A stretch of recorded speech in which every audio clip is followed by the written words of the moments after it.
بسم اللہ الرحمن الرحیم۔ رکوع میں تو کوئی دعائیں نہیں ہوتی، سجود میں بھی نہیں ہوتی، تسبیح ہوتی ہے سبحان ربی العظیم اور سبحان ربی الاعلی۔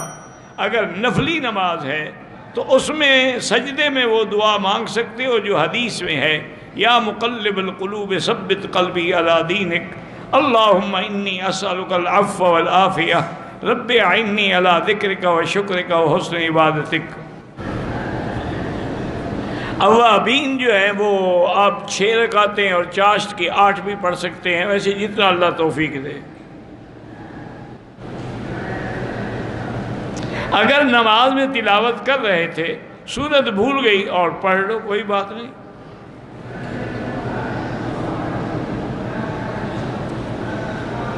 قرآن میں سورت سے پہلے بسم اللہ فاصلے کے لیے لکھا ہوا ہے، اگر کوئی نہ پڑھے تو قرات میں فرق نہیں پڑے گا۔ ظہر کی نماز میں اگر ہم 2 فرض کے بعد سلام پھیر دیں، نماز ہی نہیں ہوگی۔ ظہر کی نماز 4 رکعت ہے، 2 کہاں سے نکل آئی؟ تم اگر مسافر بھی ہو اور امام مقتدی ہے تو 4 ہی پڑھو گے۔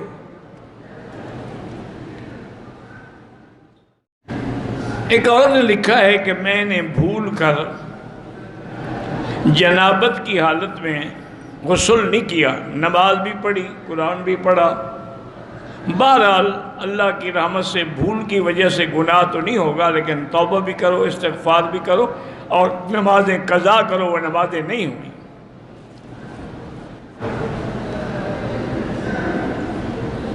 کہتے ہیں جی کہ کوئی مفتی اگر کسی کو فتویٰ دے تو غلط فتویٰ دے تو اس کا ذمہ دار کون؟ پہلے تم یہ بتاؤ تم نے اس کو مفتی کیسے مان لیا؟ تم جس کو کہو داڑھی رکھ رہے وہ مفتی ہو گئے، اور جو صحیح معنوں میں مفتی ہیں مدارس میں بیٹھے وہ غلط فتویٰ دیتے ہی نہیں ہے۔ تمہاری غلطی ہے کہ تم نے غلط آدمی کو مفتی بنایا ہے، وہ بھی گناہ گار ہے، تم بھی گناہ گار۔ مفتی کوئی چھپے ہوئے ہوتے ہیں۔ میرا بیٹا بڑا فرما بردار ہے، کبھی کبھی غصے میں اونچا بولتا ہے، بہرحال اس کے لیے لا حول ولا قوت الا باللہ العلی العظیم پڑھ کے دم کیا کرو، انسان ہے غصے میں آ جاتا ہے۔ جنازے کے بعد ہمارے ملک میں ایک رواج ہے کہ صفیں توڑ دیتے ہیں اور پھر کھڑے ہو کے دعائیں مانگتے ہیں، وہ خالص بدعت ہے۔ اصل جو سنت ہے دعا وہی جنازے والی وہ دعا ہی تو ہے، اللہم اغفر لحینا ومیتنا وشاہدنا وغائبنا۔ تو ان بدعتی لوگوں کو اگر حضور کی دعا پہ اعتبار نہیں، ہمیں ان جھوٹے مولویوں کی دعا پر بھی کوئی اعتبار نہیں۔ بھئی حضور نے جو دعا مانگی اسے تم اچھی مانگ لو گے۔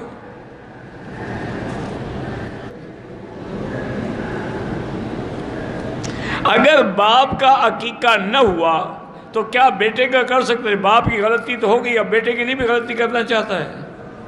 یہ اچھی بات ہے کہ باپ کا نہیں ہوا تو بیٹے کا بھی نہ ہو، بیٹے کا کرو عقیقہ۔ باپ کا نہیں ہوا تو اس کے باپ نے گناہ کیا نا، تم تو گناہ گار نہ بنو۔